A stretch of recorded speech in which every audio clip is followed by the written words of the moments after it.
What's up, everybody? This is Cold Blood Games. We got Jordan, and then we got my co-host Dustin from Gargoyle Exotics. Better say it right. Jourdain. Sorry, You just went over there. I know, my bad. And I said it the wrong way, dude. Did you hear me say her name wrong? I did. All right, go ahead. Ask the first question, Dustin. So, what was your draw into bodybuilding? You know, where did you start out? You know, what made you want to get into bodybuilding? What made me want to do it? Well, I have been into bodybuilding ever since I was like 3 years old. Like, I used to watch bodybuilding back in the day with my parents, and I would always tell them that I wanted to look like that. But it was more of like the anatomy of the body, like being able to sculpt your body the way that you visualize it and looking like an anatomy chart. You know, I've always thought that was like super cool. And then like I actually started. I've been an athlete my whole life, so I started lifting at a really young age, and then yeah, that's basically like where I started. So you've been lifting before? I've been lifting probably ever since I was like 10 years old, honestly. Okay. Damn. Nice. So Yeah. So I also am the shortest one in my family. So like the theory behind if you start lifting at a really young age and it's stunning your growth, it could possibly be true. I thought it was coffee stunning your growth. They say many things. Right. So you were drawn to that kind of being able to sculpt your body the way that you see it. You can turn your body into whatever you can visualize. So Yes. that's awesome. Love it. I'm like, that's so dope. Being able to like pick out the different muscle in the body and putting it like now it's like mind to muscle connection, and people being able to actually visually see that, especially whenever like you're training somebody, for them to visually be able to see like what it is that you're training and what like you're trying to connect with, it really helps them out a lot. Yeah, actually my background is in personal training and nutrition coaching. So being able, when you get that client and they finally understand what mind muscle connection is and it clicks, that's when their training really takes off and you start seeing those gains and them being able to really focus on, the goals that they have. Yeah. It's really cool. So you own this shop, right? Not anymore. No. I actually handed it back to Beast Gym. Oh, okay. Yeah, so Beast Gym now owns this, and I have my own line. You have your own line now? Yeah. You sell it online? Yes. Okay. I thought you owned this shop. My bad. I did. So I actually started back in 2018, owning the nutrition shops. So I started back out in 2018 out in Seguin, Texas. And then I grew out here with my ex-partner of mine. And whenever we had separated, I took this over here in San Antonio. And then I do like training, nutrition, and then I do supplements too. But like running 3 different businesses and doing it all by myself it's overwhelming. So I basically took myself out from underneath an overhead and just do everything alone. Okay. So how do you do time management and... Oh, it's crazy. It's crazy. I get really, really overwhelmed. Like I said, like I'm about to start having to get people to work along with me because like I do everything from the book work to, putting plans together and then training people and, and on top of that, like I'm competing myself. So for me to be in prep and be able to run 3 businesses, yeah, being in prep, that's a big one. I mean, everything goes on hold. No, I'm about to compete Texas Pro. Oh, that's right. Okay. Yeah, I just said that. She's going to compete too. I'm competing. Awesome. So what makes you get into competing? I'm just a competitive person. I'm a competitive person. I mean, I've been an athlete my whole life, so like softball and soccer are my main sports. And honestly,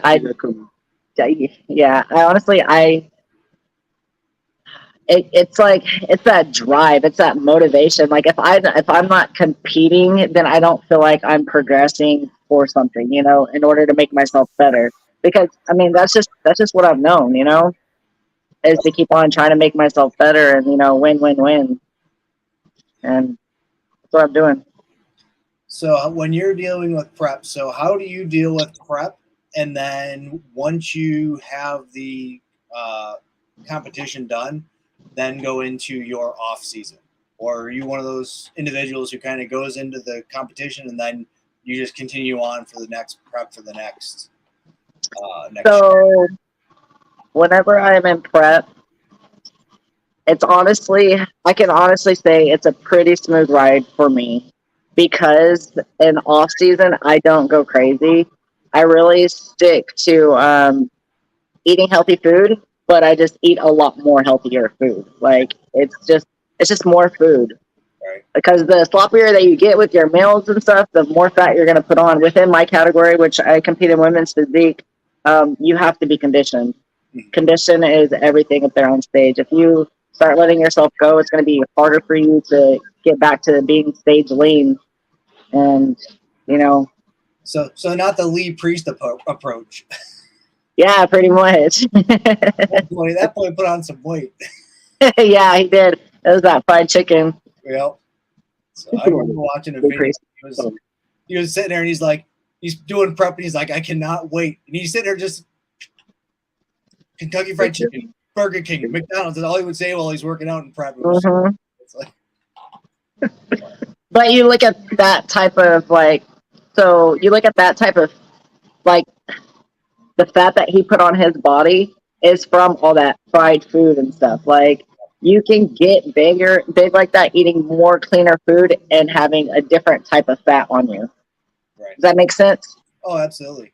And so when you come out of your prep and your competition, do you go into more of like a reverse diet, back up to your, you know, what your maintenance calories are, or, you know, how do you? Yeah. So basically I would reverse diet out of it. I mean, for me going into prep, I do not cut a lot of carbs out. A lot of people tend to cut a lot of carbs out. I'm actually fortunate enough to be fed into my prep. And so, like, I will eventually probably cut my lower side of the carbs down, maybe like a few weeks out, like I would say like 3 or 4 weeks out.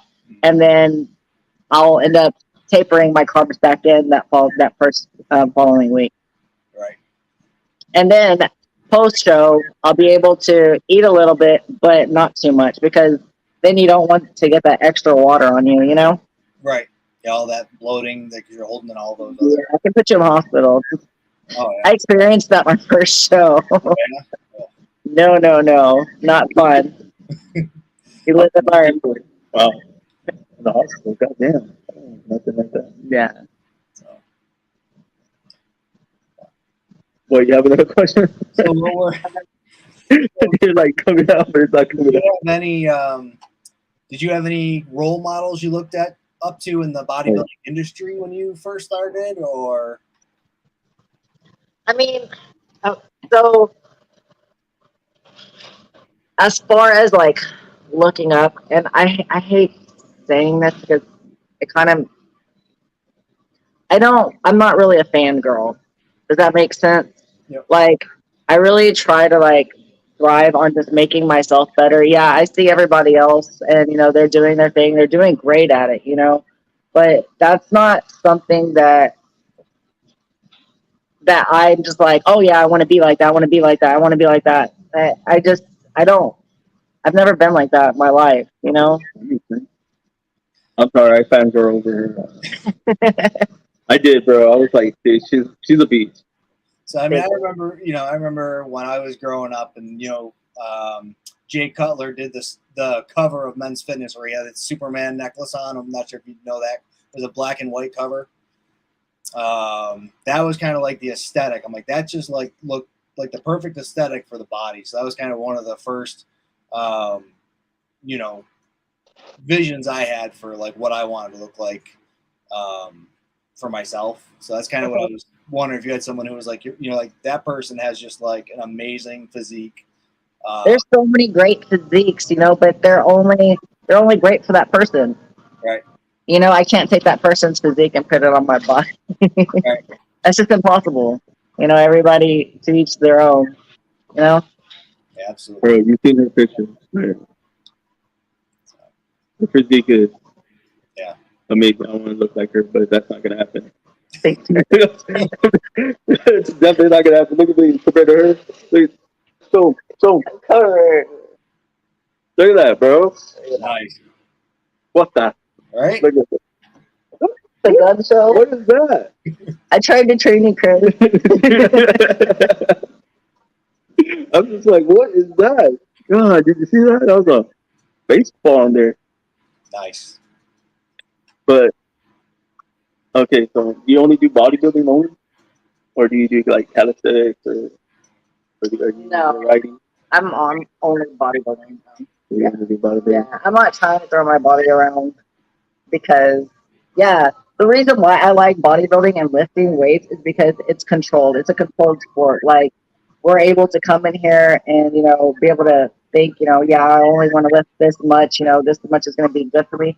Because, like, and honestly, it's not necessarily about how much weight you can move. Everybody can move weight, right? But it's the way that you move it is what matters.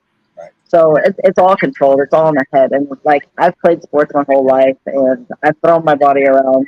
It's been abused. So like I'm not trying to hurt myself. There's other responsibilities and priorities. So how do you handle your working out? Do you like switching up, kind of doing different type of splits, or are you kind of the person that has, this is my routine that I like, and I see more results sticking to this specific type of training? No, I don't like to get bored. So I do a lot of different types of training. I mean, like I even go back to like the basics, to doing like mobility work. Like I'll just do mobility work sometimes. Sometimes I just do resistant band training. Sometimes it's all strength training. So it varies, and also like you have to have those different. You have to incorporate those different things in your training to stay 100% functional as an athlete. You can't just grow muscle and expect to, pose or stretch outright. That's just flexibility is not going to be there. Oh, absolutely. Yeah. So you definitely have to like intertwine everything else for sure. Yep. Yeah, I like that well-rounded approach. Yeah.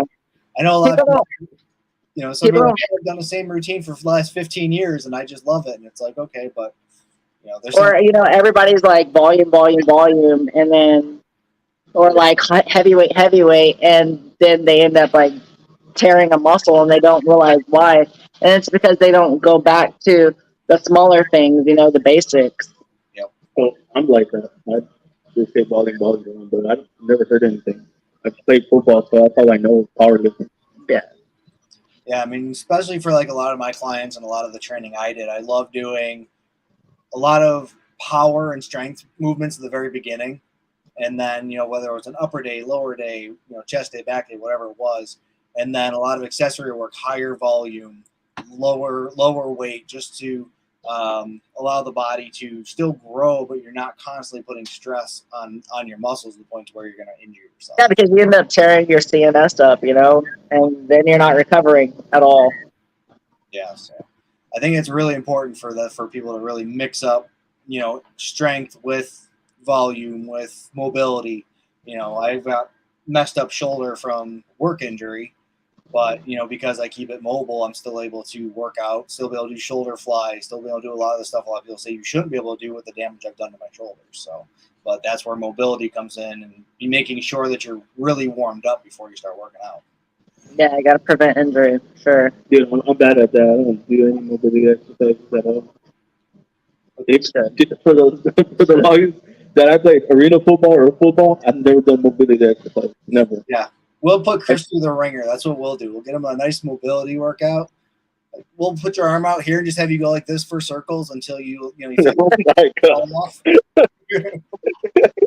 Bro, I'm serious. Like, I honestly asked her to teach me, like, because when she made me. I took you through movement. Yeah, she did. I take all my clients through movement at the beginning. After that, I went and got a massage, a deep massage, and I told them, like, she told me that I couldn't do this. And then they were like, dude, because you're really tight back there. You're really like. I told you.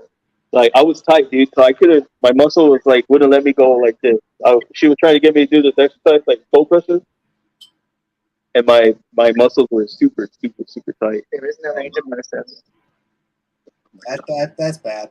So I can't say much. When I first started working out, my hamstrings and glutes were so tight I couldn't do half the movements just because they were freaking drawstrings. Just so. But, over time they stretched and mobility work really helped it. And that got rid of a lot of my back pain and issues like that I had. So I think mobility is a really integral part of working out because a lot of your pain comes from the fact that you just have tight muscles. Yeah. So. Yeah. What about like for lower back pain, like lower lumbar? Lower lumbar? Yeah, like lower back pain. Definitely, a lot of times your hips are, they're closed up and they're tight. So once you can get into your hips and open that up, it'll actually relieve a lot of pressure on your lower vectors and your hips and then everything. That's what happens when I do not do mobility exercises. Yeah. Bro, I'm hurting like in that lower lumbar area. It's because whenever you play football, you're constantly going like this. You can't, you have to make sure your hips and everything are stretched out because once your hips are like tweaked and everything, your lower back is like, it doesn't want to do anything. Yeah, definitely doesn't want to do anything after I work out. So I go home, I'm just like, I'm done. Yeah. So I got a question for you. So like, what is your morning routine, like your stack? My morning stack in the morning. So upon waking, you want everything from drink wise to all my pills. Yeah, what you got? All right. So in the morning, whenever I wake up, I drink lemon water and I drink apple cider vinegar. And then I take my multivitamin, which is primer. And then I take B6, B7, collagen, fiber. I take kidney cleanse, liver protectant. Basically, That's a lot. yeah, That's a lot. CLA, L-carnitine. Yeah, I probably take about 20 different pills in the morning. Sounds about It's right. all basically for digestion, and then of course hair, skin, nails, and bones. Joints. Her bones are doing her. Because I also have arthritis, so I have my own my joint stack, which is extreme joint care by Nutribiome. Then I take curcumin, and then CLA with fish oil. That right there is the ultimate joint stack for anybody. Nice. Yeah, I'll have to look into that one. Right? I'm just I just learned something new today. Yeah. I mean, that's even when I was prepping, it was, take a whole handful full of pills in the morning and put them down the gullet. Yeah. So what about those GNC stats, those little pill packets? Are those good? It depends on which pill packets. I don't like tabs because your body doesn't 100% absorb tabs. So I usually go with something along with the gel pills because your body absorbs it and takes it out. So yeah, they're not just capsules. I can say that. Right? Yeah. They're like a powder capsule. Yeah, I mean they can be good too. Yeah. Just depends on what's all in it. Because my stack before it was just a pre-workout creatine, the monohydrate creatine. Your pre-workout stack. That was my stack. When I went to the gym, I mixed it all together. Your pre-workout stack. Yeah. So my pre-workout stack is an Inno Booster with creatine, a little bit of dextrin, and can you hear? Yeah, that's it. Yeah. Yeah, I can hear. Oh, and Himalayan salt. If you want to sit back,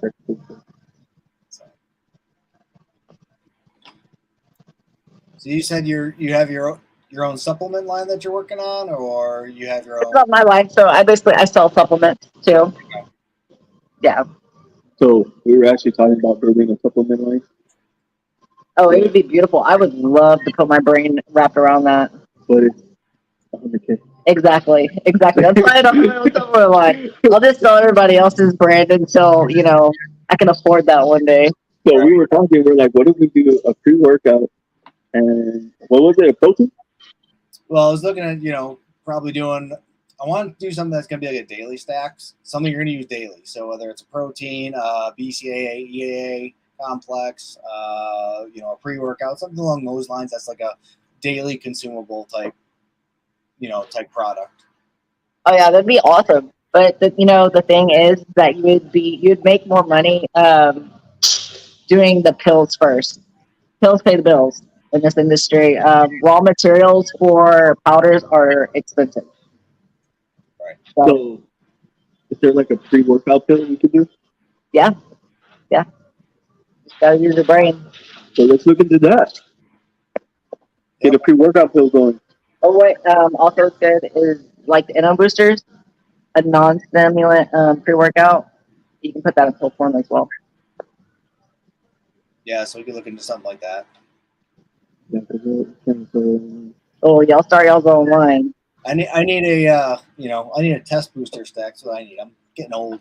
Test boosters sell like crazy too, with a little bit of estrogen modulator in it. Right. So I got a buddy. He hit me up. I went to work out with him, and he was like, "I'm gonna get you on trim." No, for real. He was like, "You're gonna take test and trim together." And then, But I didn't take it yet. and you've never done anything in your life. Never done anything else. I've taken tests. That's about it. Yeah, trim would be the last thing that you would want to put in your body. Because I've never tried. he was like, "Bro, the only thing trim does is makes you really pissed off." Yeah, you want to be pissed off all the time? I mean, I'm really pissed off all the time. I know. So you know what that would do? It only enhance that, and then you wouldn't be able to control it because you have something controlling you. I'd be like the Hulk. Pretty much. That's pretty much what you're saying. I'd be like the Hulk, but I can control the Hulk. Yeah.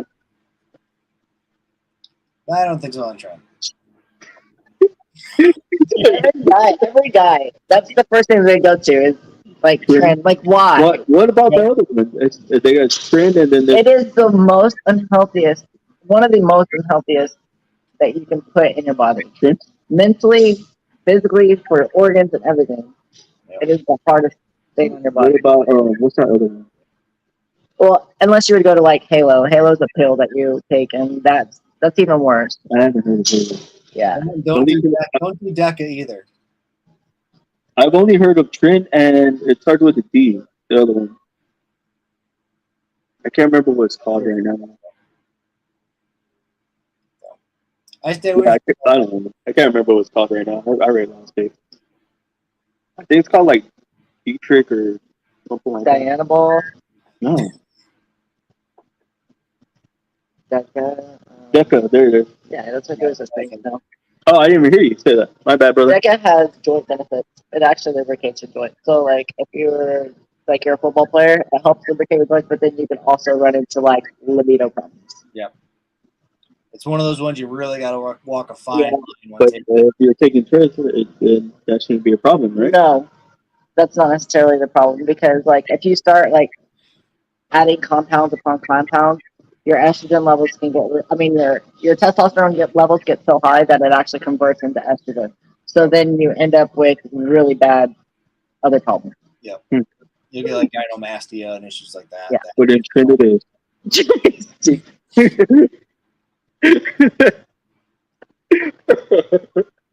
I don't know. You're like, I don't know. But she said we can pick her brain for our supplement line, bro. Yeah, nice. Hey, that'll be something. But we'll figure that out. I told him like my next shirts we're gonna do for this one, we're gonna put our names up here. What? Our names. Heck yeah. Right here or on the sleeve.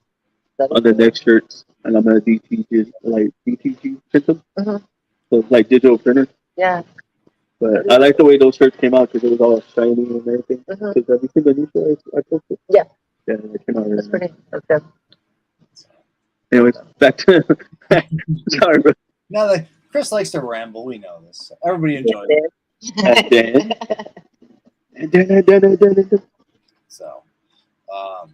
So for yourself, what future goals are you looking to attain? I have a ton of goals. The sky's the limit, you know. I would like to win my first pro show. I would like to go on to the Olympia. I would like to. My ultimate top goal is to own a gym with a restaurant, a yoga studio for my daughter, with a posing studio. Yeah, a place that you can just go, hang out all day, eat, and do your own thing That'd be awesome. and run something like that. Yeah. Bro, that's what I said the other day. Remember, they're like, "What do you want to do with your reptile stuff?" I said, "Well, I want to build a 2-story building, and reptiles on top, like a reptarium. Have them all like Yeah, walking around. and then on the bottom floor have a gym, Yeah, but like jungle thing, like the place all that'd like be reptiles, cool. right? Yeah, Pretty cool with all the lights going too. Yeah, that'd be dope. Yeah, And some music, a DJ in the back. yeah, that would be cool. Wow. Start listening. So talk about restaurant. What's your go-to meal when you're getting ready for a show, whether it's at the very beginning of the prep or near the end? Are you talking about my favorite meal, or are you talking about like what do I mainly eat? No, your favorite meal. So like my favorite meal would be like a strashi bowl. I love raw fish and rice. I'll eat it any day, every day, all day. Sushi. Yeah. I love sushi. I just don't like all the sauces. So I go for the strashi bowl because it's like an arrangement of different fish, raw fish, and then they put it on a bed of rice. So good. Simple. Yeah. That's what I prefer. I prefer that too. If I could eat that every day, if I had the money to do that, I would. But I'm eating shit food like McDonald's, Whataburger. Yeah, It's going to be cheaper for you to make your own chicken rice. I've tried that. So you go to Walmart and you get that big stack of black meal prep containers. You throw a whole 3-4 pound chicken in the oven. You get a rice cooker and you put the rice cooker to the side and you just fill them all up, throw them in the fridge, and then you have meal for the entire week.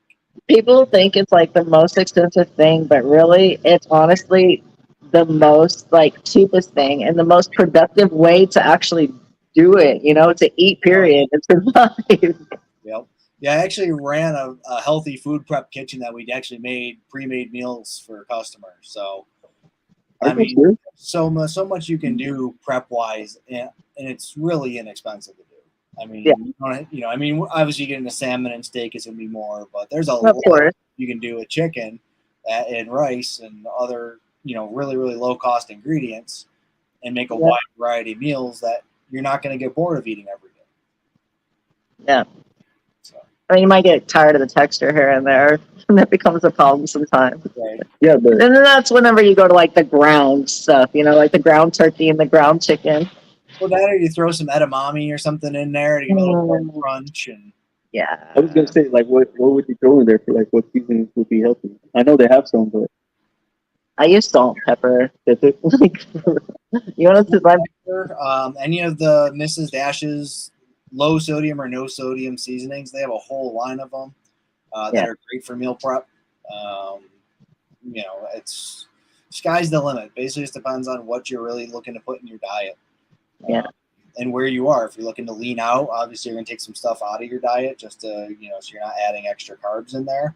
Like some of your barbecue sauces or things like that that are higher in sugar, take those off, throw on like a dry rub for your chicken, and just make small changes like that. When you're looking to lean down, if they take away some of those extra calories. But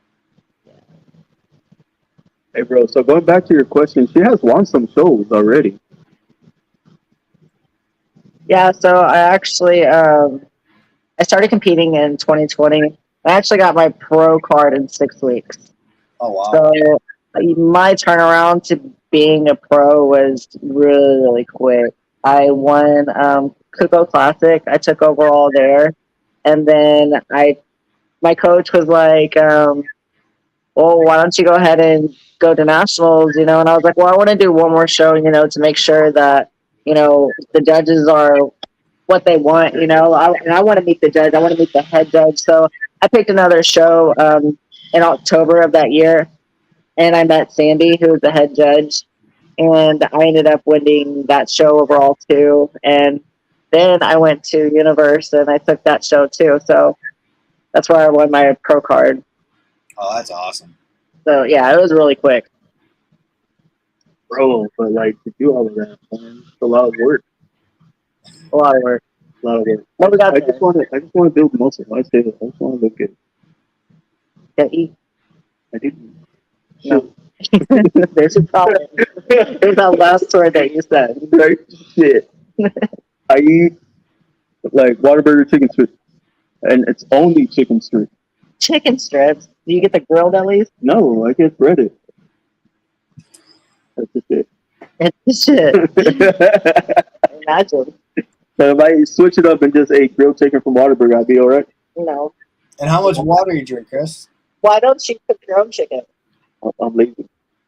Okay, so go get an air fryer. They already have the cut up like chicken strips at HEB that's like raw meat. You know, you just throw that in the air fryer. Well, I'm not lazy. I work a lot. So do I. So I'm just like I That's why constantly you just don't get prep. right next You door. do Yeah. Or I'm still too lazy. I just want to shower and go to bed. I'm freaking exhausted.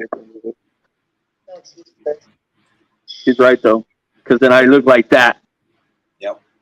I just make excuses for myself. Goals. You got to look at your goals, and then Bro, I have a lot of goals. And I'm still chasing after them to this day, man. Right. Meaning, muscle starts with food. Starts with everything you put in your body. bro, I don't even know what the heck's on my arm right now.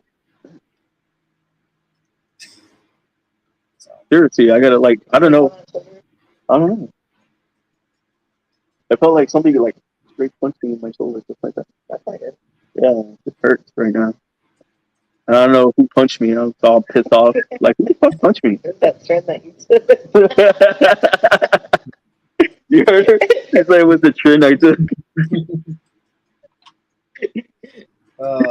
Damn.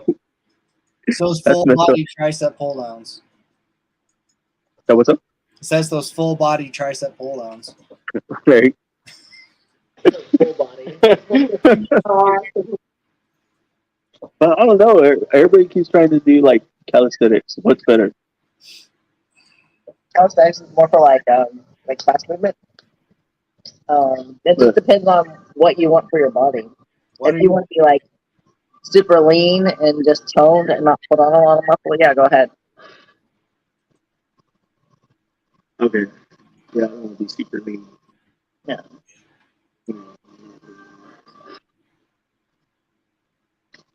No, I don't want to be lean. He's lean. I'm not, well, not as lean as I have been, but yeah.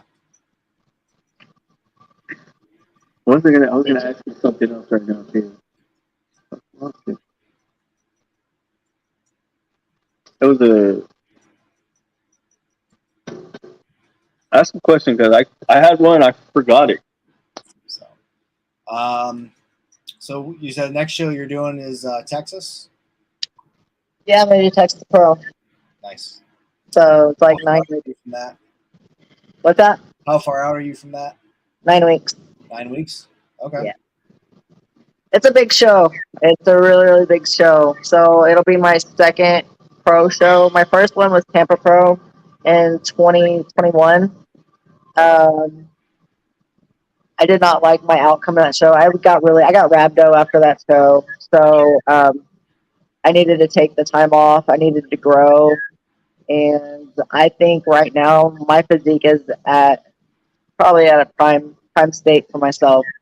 So, and I mean, I'm 36 years old too. So, the muscle maturity and everything it's sitting well. Nice. Yeah. Did you ask the judges kind of like what some of your points you had to work on were, or I know sometimes you can. Honestly, it's going to be my appearance. It's going to be people seeing me more, and overall, I mean, there is never, you're never at a point to where you're good enough. You know what I mean? There's always room for improvement, no matter what that is. Right. So I mean, overall, I needed to prove. I mean, those girls are huge. Oh, But then people look at me and they ask me if I'm going to go into bodybuilding, and that's not where I want to be. So, I mean, I see them and I don't see myself as big as that. But then other people look at me and they're like, I think you're a bodybuilder, and I don't feel that way. I don't like. I'm 145 pounds upon waking. Before I go to bed, I'm like 155, 156. So you like staying more in that women's physique type? yeah, so I'm 5'3", and yeah, I'm 5'3", and I don't want.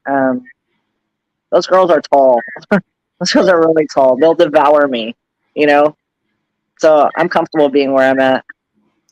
Yeah, that's I think that's great for a lot of people, because some people want to keep going and going and going, and sometimes your body just can't handle it. So No. knowing But where I mean, as a woman, I'm only willing to push so hard. You know, like I'm not. There's only so far that I'm gonna go. You know, before I'm like, no. You know, I have my boundaries for sure. oh yeah, I mean, And like I said, you know, genetics plays a big role in this. And I personally think that the difference between like women's physique and women's bodybuilding is most definitely like women's physique, I believe, is more for like the shorter, stout girls, which is myself. And then to be a woman's bodybuilder, I believe those girls are a lot taller.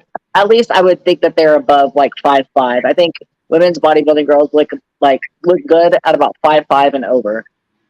yeah, And of course, weighing at about like 150 to 180. You know, some of them weigh like 200 something pounds. You know, that's big. I mean, I look at some of these little guys come out of India that are like how to and stuff, and it's like, you're 5 foot nothing, you're 350 pounds. Like that's gonna take a toll on you. Yeah, like I want to be able to move really quick my whole life.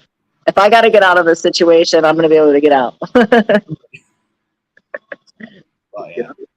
So you answered my question, because I was going to ask you, like, do you ever feel intimidated, like, during any of that time working out in the gym?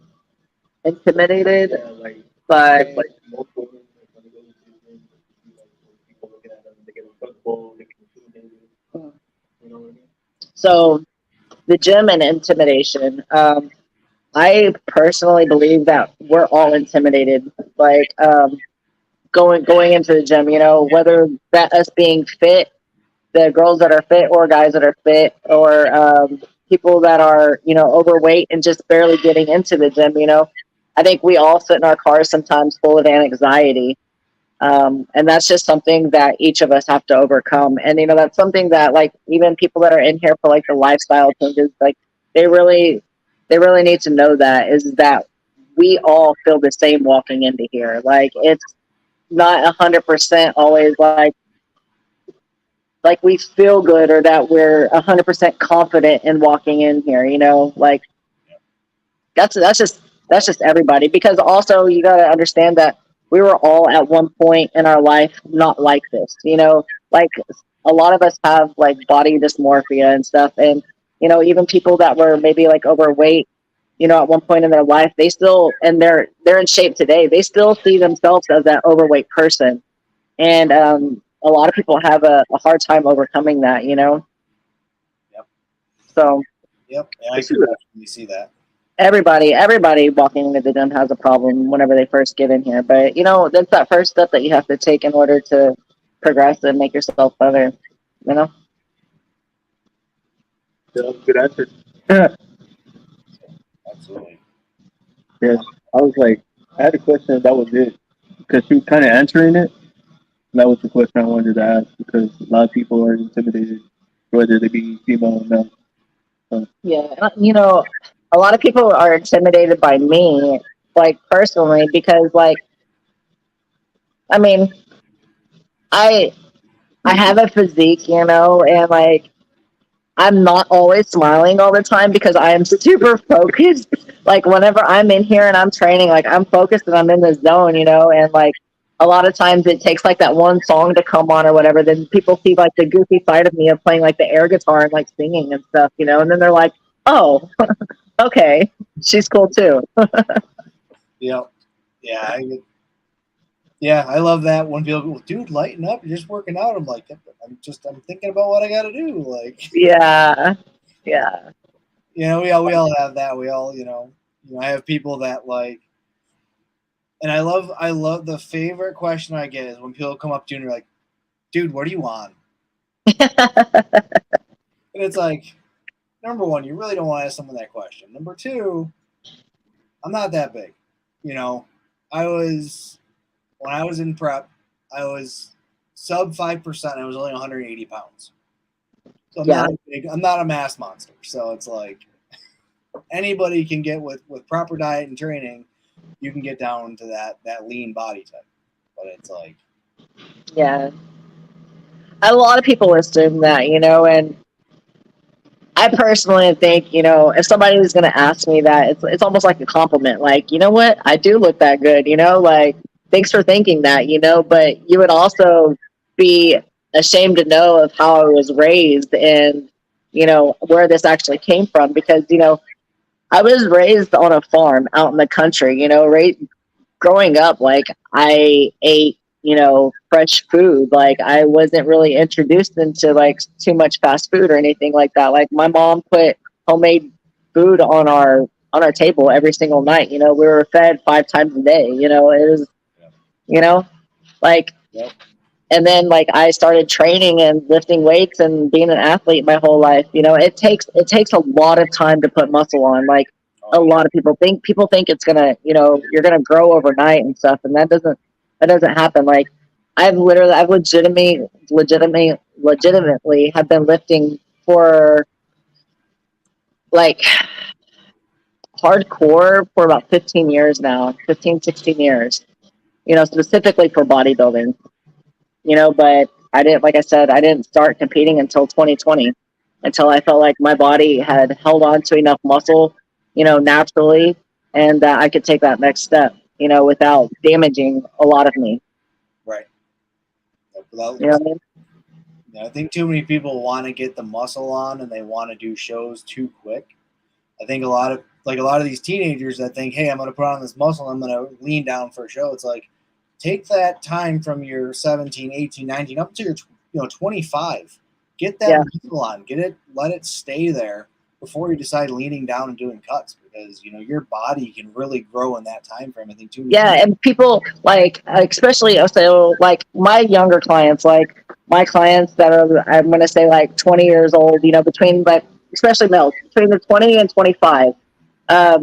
Those guys, like the first thing that they want to do is do steroids, but what they don't realize is that their minds are not 100% matured yet. So once they put that chemical in their body, it's causing a chemical imbalance in their brains and in their hormones. Their hormones aren't 100% developed either. Mm-hmm. So you start doing, guys, especially you start doing steroids before 25 years old, you're really putting your mind at risk for a lot of other things in the future.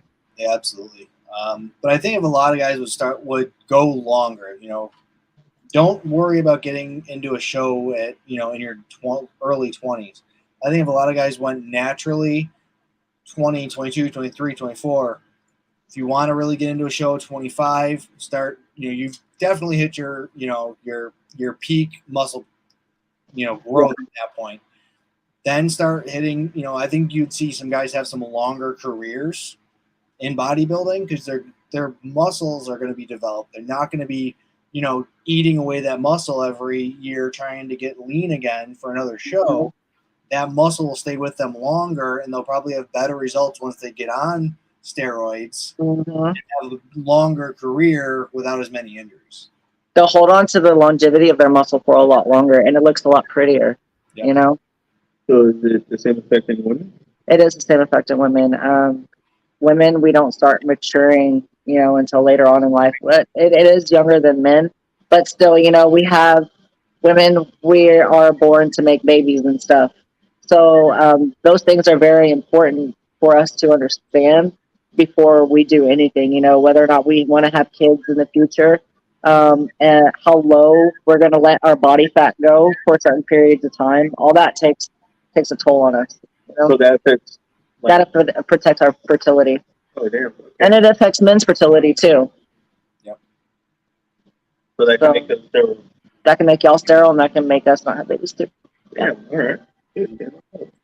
Yeah, I mean, all those things are things that you got to think about. Yeah, Yeah, so I think a definitely. big thing for the industry would be pushing people out to be like, you can attain this, but for your best interest of your physical being, I think that would kind of be like a standard, a better standard for the future. Is trying to get people to just push it off a little bit later. If you want to do NPC, if you like natural division stuff like that to start out, and then once you get through there and you feature your peak. But yeah, I think And most definitely, I push people to do compete in an FF and then the Natural Federation first, because like we were talking about, you really have to let your body, the muscle maturity of your body, grow. Because the more you let it grow naturally, the prettier your physique's going to end up in the long run, and the longer you're going to be able to hold on to that muscle. Less chance of getting the bubble gut that you see so many of these guys have now. Those issues. You see these kids working out at the gym, and it's like you can see even through their shirts, that they're getting gynecomastia, and it's like you really want to do that at 18, 19, 20 years old. The only way to get rid of it is to have a surgery. It's like just wait, let your body peak on its own. So, yeah, because a lot of times whenever you start getting gynecomastia, it's because your estrogen levels are a little bit higher. And of course, there's other things that you can do before you start going into surgery and stuff. So It's a lot to look into, bro. I'm like, I said, it's a lot to look into. Oh yeah. Because I'm like, damn, now I'm like second guessing myself. Maybe I should just stay natural. So you have to think about your head, the brain, and other things. Yeah, they say the other things, get small. That happens too, yeah. But I thought it was just, so I heard when you take steroids, they say, the other thing gets small, but they say the testicles that get small. I say, I don't care for the testicles. Like, get rid of them. Yeah, so that part does get small in the other. Yeah. But then you can also run into libido problems with the stuff too. So that's a big, and I mean, everything does different things. So, yeah. Yeah. It's a win-win for me. So my recommendation is get on some testosterone support. There's some great products out there for that to boost your testosterone naturally. Then that's probably where I would start doing something like that. You take testosterone? Yeah. Have you ever taken it? Yeah. So whenever you took it, you just went cold turkey. Yep. That was the wrong thing to do. Yep. Once you start injecting testosterone in you, you have to inject it. Yeah, now I noticed that when I was on it, I was full of energy. Now I'm just right there. Well, and then you come off, your hormones are like this. Yeah. Everywhere. Definitely. I feel all of that. So that makes sense. So Chris is a great example of everything not to do. You're learning, Chris. Bro, I didn't have a trainer. I just learned on my own. Like, pretty much, like they're like, get on this. And I would talk to other bodybuilders and be like, do this, do that, and I would do it. You know what those are called? Meathead. So I would do it because I was trying to get big, get swole. I wanted to look good. Right. So I was doing I did SARMs. They put me on the SARM stack, and then they did me another stack, cycle off and then get on another one, and get on another one. Yeah. So I did 3 stacks, and then I just went cold turkey. What was your favorite SARM stack? Off the top of my head, honestly, right now. If you had the bottles, I think you probably have them. It's like Dragon 40 and Living Draw. Yeah. That sounds about right, yeah. That's what I was thinking. Yep. I don't know. Can you hear me? I can hear you. Okay, good. For the blockers were good for me. For me, it's pretty much just, I was on testosterone support, pre-workout, protein, creatine, a carb, Bar powder, like one of my favorite. And also, I'm not sure if you know core load. You don't want an estrogen blocker ever. You want an estrogen modulator. So, yeah, I've never jumped into estrogen blockers. I've never really. You don't want to block your estrogen ever. I've never been on anything like that I've needed to worry about that. So, and then all your multivitamins, your fish oil, turkesterone. I got to be on. I have really, really, really thick blood, so I clot real easy. So I do a lot of black ashwagandha to keep the blood thin naturally. Some good stuff. So, yeah. Ashwagandha is like good for everything. Yeah. Bro, so I've taken tests, I've taken SARMs, I've taken literally everything, like thermogenic, try to burn fat. Those are not always the answer. No, powder. Yeah, the what is it? They sell it right now. It's called Oxy something. Oxyline, Yeah. Oxyshred. Or Oxy Cut or something. Oxycut. It's like Oxyline, Oxyshred, Oxycut. Yeah, I've taken all of that stuff. I'd be sweaty. You know, it makes you sweat. I used to take it during football. I did a stack and it made me out. It was a keto, like a little red tablet. It was with HP. Yeah. And it leaned me the hell out for football, dude. Like I was solid. Like I had a whole Maybe eight-pack. going to ketosis after. I thought Supposed to. it takes like a total of like 48 to 72 hours to actually go into ketosis. But it took forever, yeah. Whatever. I was like, yeah, it took forever, whatever. I just track my macros. That's all I do. I don't worry about any of the fancy trends. It's just this is how much protein, carbs, and fats I'm gonna eat. I have right now I'm in prep. Yeah, I do. So I have all my stuff, like what I'm eating every single day. It's the same thing. So why track your macros? I never understood that. Why? Why? Because a lot of people say like F that, like fuck that. You don't need to be doing that shit. Like why are you doing it? Whenever you're competing, you do need to know what your intake and your outtake is. Like, especially like because you start taking food out, you know, in order to like look lean or in order to you add food in order to look bigger. Well, you want to know how much amount you need to add in order to look bigger, to look leaner, you know. All those are like really good key points in order to look back and be like, oh, this is what I had during this time, you know. Of course, none of them are going to be that same. Like whenever you're in prep or whatever, whenever you're prepping for something, you're never going to eat the same. Like I've always actually have had to eat more going into a show. Every show is more and more. And actually, this show is probably the most I've ever eaten. So how many meals do you eat a day? 8-6. They tell me I should be eating 7. If you can fit 7 in your day, you let me know. I felt like so when I was meal prepping before, I eat 3 and I was full, dude. Like the whole damn day. I was like, God damn, I don't know how people eat 7. Because there's probably too many fats in those 3 meals. There's just white rice and ground beef? Or So the ground ground beef turkey? will fill you up really quick. Anything that has fats slow down digestion. So once you start adding fats, it's going to make you fuller longer. Yeah. So why do people eat gummy bears before the show? That's to spike your insulin. That's for insulin sensitivity. Oh, okay. They say it's a myth. I don't know. It's like so your veins show and everything because the sugar and everything runs through your veins. Like carbohydrates fill out the muscle. So couldn't you just take nitro? Like a nitric oxide. Yeah. So if you're implementing fluid during that time, yes, but a lot of people they're not drinking fluid during that time. Okay. Yep. So what does your peak week usually look like? What? Your peak week before the show? Before the show, that changes every single time. My lowest for my first show was at 124 pounds. I was so tiny. My second show was 135 pounds. And then my third show was about 135, 136 pounds too. I'm planning, I hope to step on stage this year at about 140, 145. Okay. Like I really don't want to lose that much more weight. Yeah.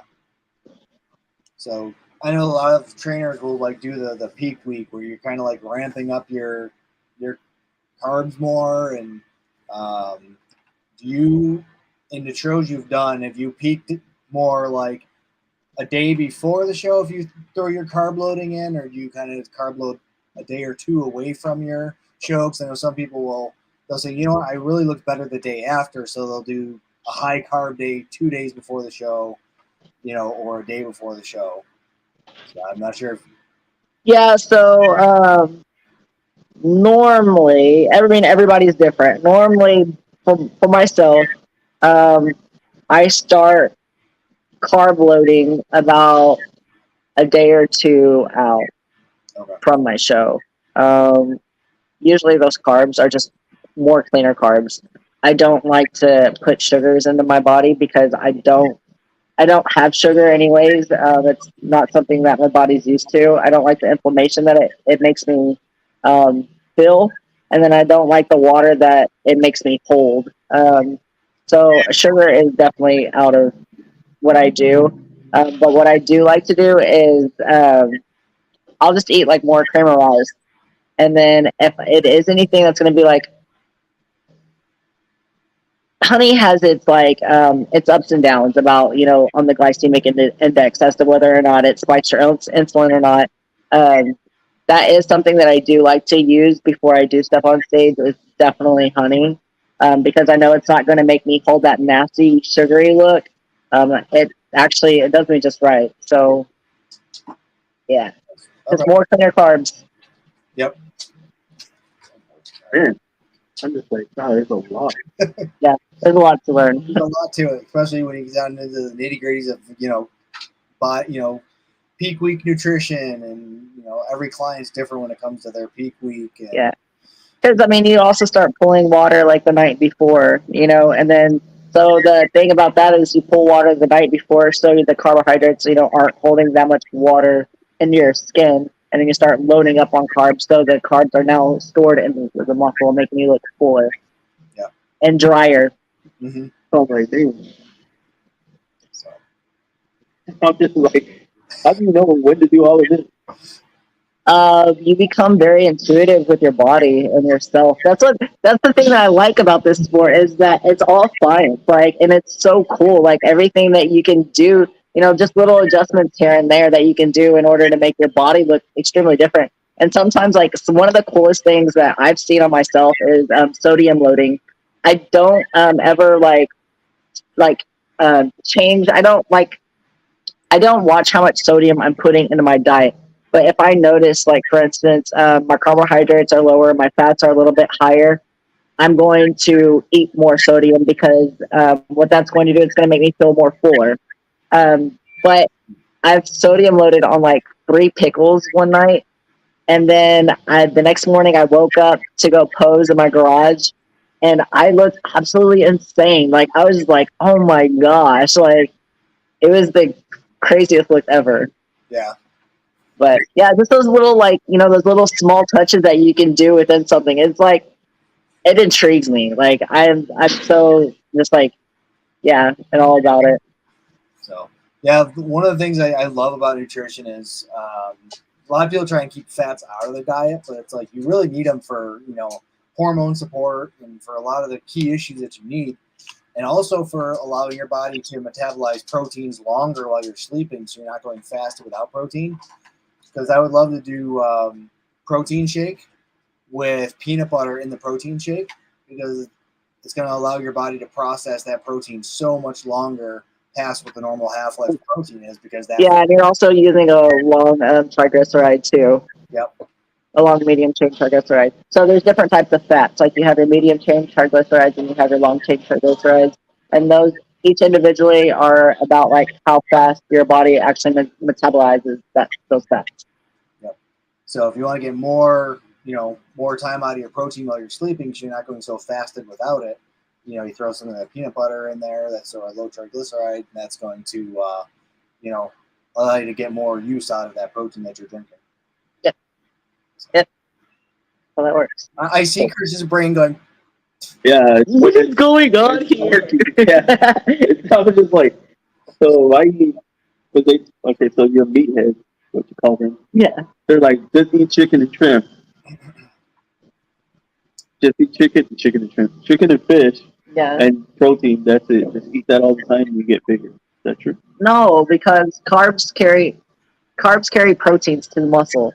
Like you have to have your carbs for your energy, and then you also have to have like your protein so you're not breaking down muscle, and then you have to have your fat to control your hormones, control your thyroid. Like each individual thing like takes a place in our body and how it functions. So like chicken, brown rice, and sweet potato. That's good. The thing is, like so what I call it is like you never want to have like an empty calorie or empty meal. Like you want to make sure like your proteins are compensated with your carbohydrates as well. Like they complement each other. Yep. And I remember one of the craziest things I've ever had to do was train I had a nutrition client that was a power lifter, but was a vegan. I don't mean to laugh. I don't mean to laugh. So hard to get her on a diet that she was taking enough of everything without going over. I mean, but she did. She had a great competition, and she actually pulled more weight than she ever had before. And but it's a diet for vegan, trying to make sure everybody you have a complete. It's really hard because you have to make sure they're getting all the 9 essential aminos in with their vegan diet. That's not always the easiest to find, and to build muscle on top of that. Yep. It's hard. So I'm like, don't they have like vegan protein now? They do, but you have to make sure that it's not full of fillers, that it's not full of like soy, because soy hires estrogen levels, and then that it has all of its 9 aminos, full aminos in it. So yeah, there's a lot of I remember sending this sheet of just like, all right, if you eat this with it, eat it, and it was just like she had to make sure. But I'd say it was a real big learning curve for me trying to get someone who was a power lifter proper nutrition to get ready for a competition. Yeah, that's not easy at all. So and then you have textured eaters too. The people that can only stand like certain textures of things. Wow. I don't like it. That gets really complicated. I was like, I've never met one of them, so I don't know. Yep. They're out there. Let me find out Dustin's one of them. So. I've had someone that couldn't eat chicken. They couldn't stand the texture of chicken. Texture of chicken's not bad. No. Definitely not. It's delicious. So that, and I've dealt with pescatarians, so they only eat fish. Pescatarian. Yeah. This isn't that bad. I mean, no. It's the most healthiest thing, actually. I prefer fish over a lot of things. You just gotta make sure you're eating enough of the right fish because you don't want them taking way too much mercury. Yeah. So what is the right fish? Tilapia? What? Alaskan cod? What? Yeah. All that's right? Yeah. What about perch? You can eat shark, but I mean, you just got to make sure that you're eating enough of it and that you like the texture of it. Because I know people that eat shark. Yeah. Just make sure it has all of its proteins in it. So, anyway. All right, man. Got a wrap-up question? So, I guess my wrap-up question would be, after your competition, where would you like to see where would you like to see yourself go after your next pro competition? After this competition? Yep. I would like to go to the Olympia. That's where I want to go. But Why can't you? Why can't I? Yeah. There's no why can't I? It's just, So process. No, I just got to win. Oh, okay. It's going to be a big show. How many shows would you have to win after this one, or if you win this one, would it put you in the Olympia? So then it would go by points. I really don't want to go to the Olympia on points. I want to win a show. But I believe you would have to have. I would be lying if I knew exactly how many points I would have to go. Well, I mean, if you win the show, this is one of the shows where if you win it, you're in the Olympia. Yeah. So if I win this, it's an Olympia qualifier. Oh, okay, nice.